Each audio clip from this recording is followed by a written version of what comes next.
What's going on, guys? Welcome back to the TCG Empire YouTube channel. Today we are going over what to buy Wednesday. If you're new here, you're not sure what it is. It's where we take a look at the deck of the week and kind of break down some cards with it. This week we did take a look at Ace, the red event build.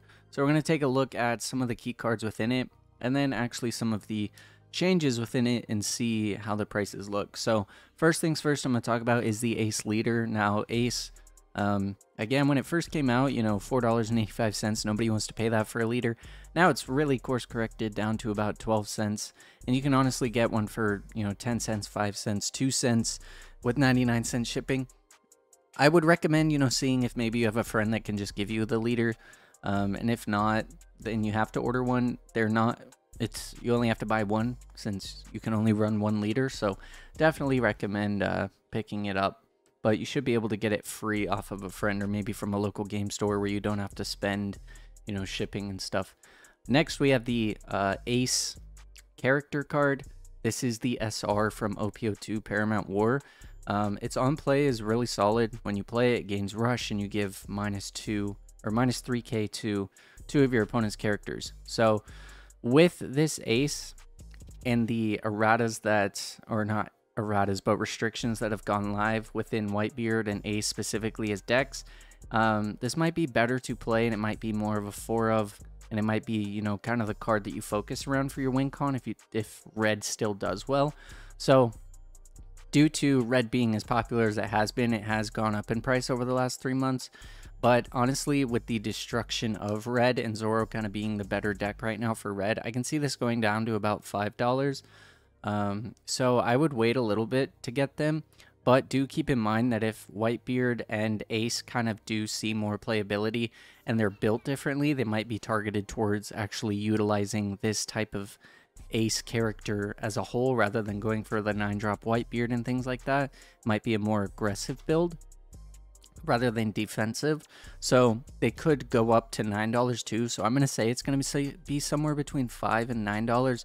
Again, it'll probably drop, but just keep in mind that if people are certain on trying to keep Whitebeard a deck or Ace as a deck, then they might, you know, try and find ways to utilize this as its main character swing or its main boss character. So I would wait right now and kind of see what happens. Don't assume anything yet. We still have 3 days until the restrictions are put into place, so definitely keep an eye out over the next few days.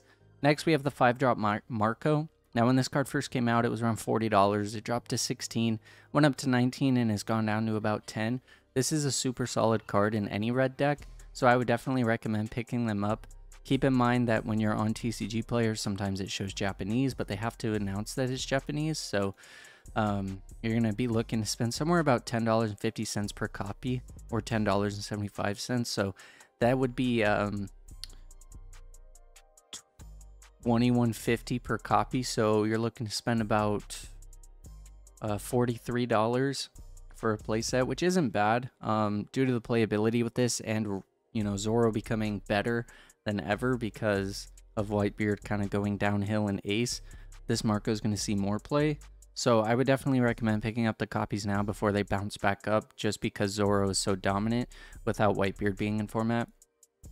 Next, we have the 4-drop Marco. Now, this is the card that is on the restricted list, so you can only purchase 1 copy of these. You can buy 4, but you can only play 1. There's a chance it could go back to 4 after OPO3 when OPO4 gets released. Again, it's not certain, but there is the chance. So I would wait for these to kind of dip a little bit more. They'll probably go down to around the 80-cent range just because you can only play 1. Then I would pick them up just because if they do lift the restriction, then you have a play set. But either way, if you only choose to buy 1, the 80 cents for 1 isn't bad at all because it still is playable. It just is only playable at 1. Next, we have the Edward Newgate. Now, Edward Newgate, it was around $9. Went all the way up to $18 for a copy and then has plummeted over the last few days. So you're looking to spend about $6, $7 for 1 single copy. I feel like until people are fully certain on this, you know, archetype with Edward Newgate being prominent or not, if it just doesn't exist anymore, it might drop to around the $4 range. But if you're looking to just purchase 1 just so that way you have the 1 for right now, it's not a bad play. I would definitely recommend picking the 1 up at the price it's at. But again, if they do drop lower and you feel comfortable with it, they do have the chance of being able to be played as a playset again. So before they, spike up to $18 and, all of that, I would recommend picking up 4 just so that way you don't have to deal with the hassle of trying to purchase them later on when they're more expensive, assuming that they come back, and in set 4, Red sees some type of play. And then finally we have Radical Beam. This was another card that was put on the restrictions list and you can only run 1. This card's price hasn't really changed over time. It had a high of $1.50 and now it's about 70 cents. You can only play 1, so if you're looking to buy one, try and see if your friend will trade it to you, maybe sell it to you for half the price. But if you have to buy it, you're looking to spend about $1.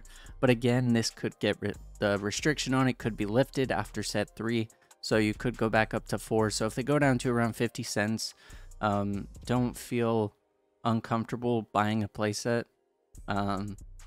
It's really just something that you want to have them just in case. But overall, I mean, the prices haven't really changed over the last 3 months, give or take, some change. So it definitely is something where you can wait to buy it. But I'm just saying, in my standpoint, I would just buy a playset just so that way I don't have to worry about it later on. Worst case scenario, I bought 3 extra copies, but it's $2.10 at most. And then if they do get unerrated, then I already have them in my possession, so I don't have to try and find them again. So just keep that in mind.